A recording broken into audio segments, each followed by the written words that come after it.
There's a moment, always after you're gone, when a narcissist stops performing for even a second. And in that unguarded second, something in them genuinely, unmistakably breaks. Not the performance of falling apart, not the version calibrated for sympathy, the one designed to pull you back through guilt or pity. I'm talking about the real thing, the private, unwitnessed collapse that happens when the audience finally leaves the theater for good, and the actor is left standing alone on a stage that no longer means anything without someone watching. If you've ever loved a narcissist and left, you've probably wondered whether any of it landed, whether the years you gave, the patience you extended, the version of yourself you slowly lost trying to keep the peace, whether any of that registered at all once you walked out the door. You've probably seen the highlight reel that followed, the new relationship, the captions that scream contentment a little too loudly, and you've probably asked yourself the question that haunts almost everyone who leaves a narcissist: did I even matter? Here's the truth, and it's more complicated and more real than either the fantasy of them suffering exactly as much as you did, or the fear that they felt nothing at all. To understand what actually happens, you have to understand what you were functionally in their internal world. Not what you meant to them emotionally, because that's a far murkier question, but what role you served structurally. Narcissists build their entire sense of self on an external foundation. Psychologists describe this as an unstable, other-dependent self-concept, meaning they don't have a reliable internal sense of who they are. They need someone else constantly reflecting it back to them. Admiration, attention, reassurance, the subtle daily labor of managing their moods and covering for their worst moments.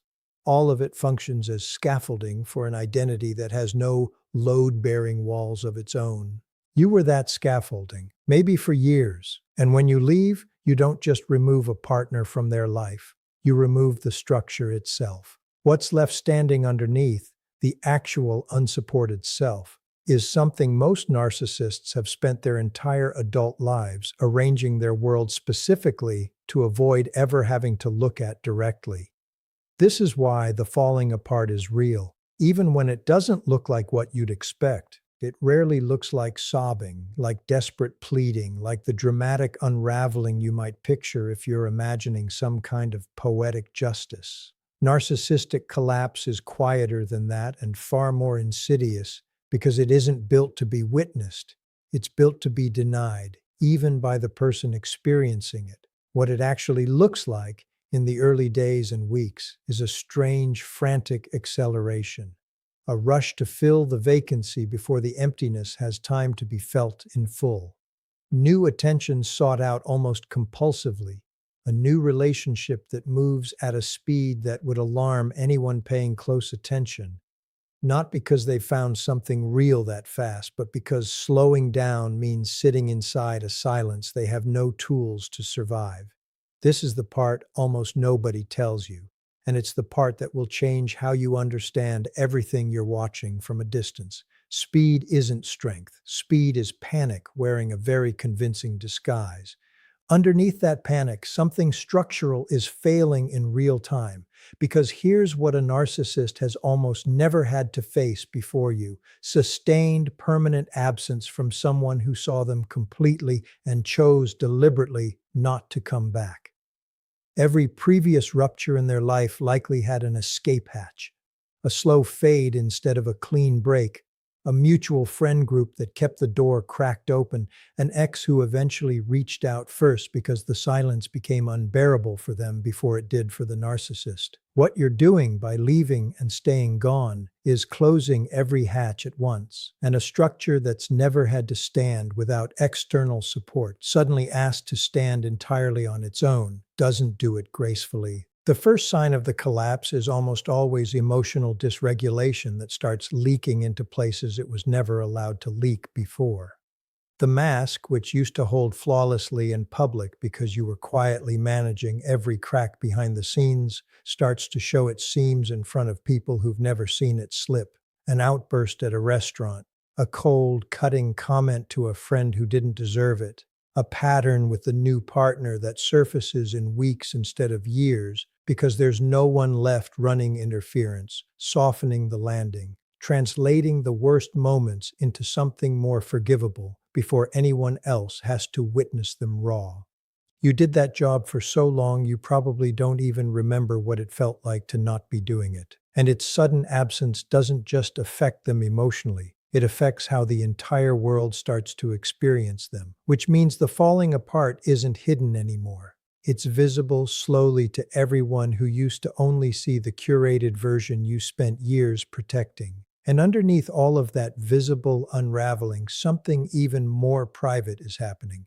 Something that has nothing to do with reputation and everything to do with the terrifying, wordless question that starts forming in the silence you left behind. If I'm not being watched, being admired, being managed, most narcissists will do almost anything to avoid sitting with that question long enough to answer it honestly. And this is where the second phase of the collapse begins. Not resolution, but a kind of frantic architecture, a rebuilding project undertaken at high speed, using whatever materials happen to be closest at hand. The new relationship, if there is one, becomes less a genuine connection and more a construction site. Attention gets funneled into it at an intensity that looks, from the outside, like devotion, but functions internally more like triage, an emergency effort to restore the scaffolding before the exposed structure underneath has time to be fully felt. And for a while, this works, or at least appears to. New admiration is easy to generate early on.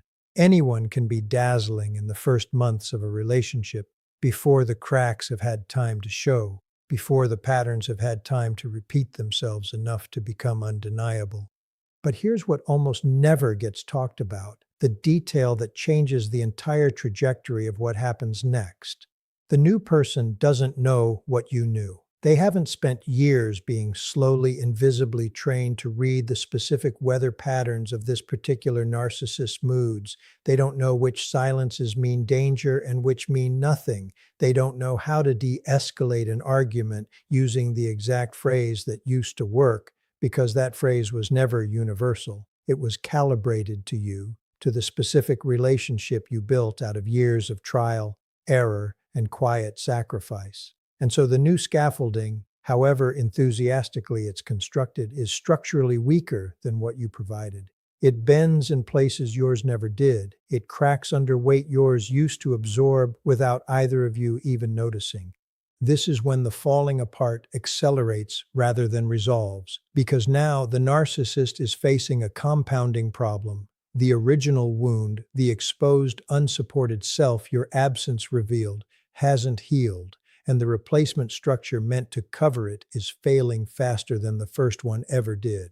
Arguments with the new partner start echoing almost word for word arguments they had with you, except this time there's no practiced hand smoothing over the aftermath. The new partner, without your years of conditioning, starts noticing the pattern far sooner than you ever allowed yourself to. And every time that happens, every time the new relationship shows a crack the old one wouldn't have shown until much later, something in the narcissist registers it.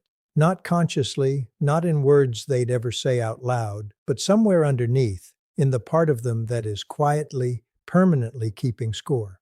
Meanwhile, the social unraveling continues in parallel, and this is often the part that surprises people most, because it's the most visible and the hardest to fake around. Friendships that seemed unshakable start fraying at the edges, not dramatically, not all at once, just a slow attrition, a gradual thinning of the circle that used to surround them, as more people get close enough for long enough to see what you spent years quietly absorbing before it ever reached anyone else. Family members who used to give the narcissist the benefit of the doubt start asking harder questions, especially once they meet the new partner and notice, with a kind of quiet alarm, how quickly the same patterns are repeating on a compressed timeline. What took you years to fully understand, the new partner and the people around them start understanding in months. This isn't because they're smarter or more perceptive than you were. It's because they don't have the same investment you did in believing the best, in extending the benefit of the doubt for as long as humanly possible, in hoping the way only someone who genuinely loves a person can hope. that this time will be different. You don't have that hope to extend anymore. And its absence, more than anything you could have said or done directly, is what allows the truth to finally become visible to everyone else. This is where the falling apart stops being something you have to imagine from a distance and starts being something almost undeniable, even to people who spent years defending them. Because a person whose entire identity depends on being perceived as exceptional cannot survive unscathed, a slow but steady erosion of that perception happening in real time, in front of the very people whose admiration used to keep the whole structure standing. Every fractured friendship, every family member who stops making excuses, every new relationship that implodes faster than the last, all of it accumulates into something the narcissist cannot outrun, no matter how fast they move, no matter how many new sources of supply they line up to replace what's failing. And underneath all of it, in the moments they'll never post about, never mention to anyone, never fully admit even to themselves, the original question is still there, unanswered, growing louder rather than quieter with every failed attempt to drown it out. If I'm not being watched, being admired, being managed, do I still exist at all? Some narcissists will spend years running from that question, cycling through partner after partner, city after city sometimes, convinced that the next version of supply will finally be the one stable enough to make the question stop. It never is. It can't be, because the question was never actually about supply. It was about the structural absence you're leaving exposed, an absence no amount of external admiration can permanently fill, because admiration was always a substitute for something the narcissist never learned how to generate internally, a sense of self that doesn't require an audience to exist. And this is the part of the collapse that finally becomes impossible to outrun. No matter how skilled the performance, no matter how fast the next relationship moves, no matter how convincingly the highlight reel is curated for anyone still watching from a distance.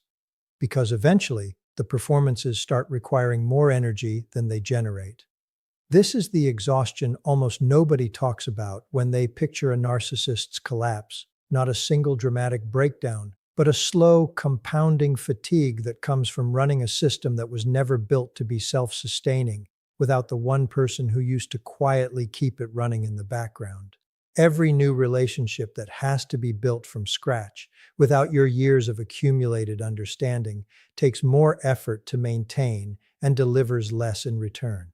Every friendship that has to be rebuilt after the last one frayed takes longer to establish trust that used to come freely, back when you were the one vouching for them, softening their edges before anyone else had reason to question them. The math simply stops working. What used to feel effortless, being loved, being admired, being managed by someone who anticipated every need before it was spoken, now requires active, exhausting labor that never quite produces the same result.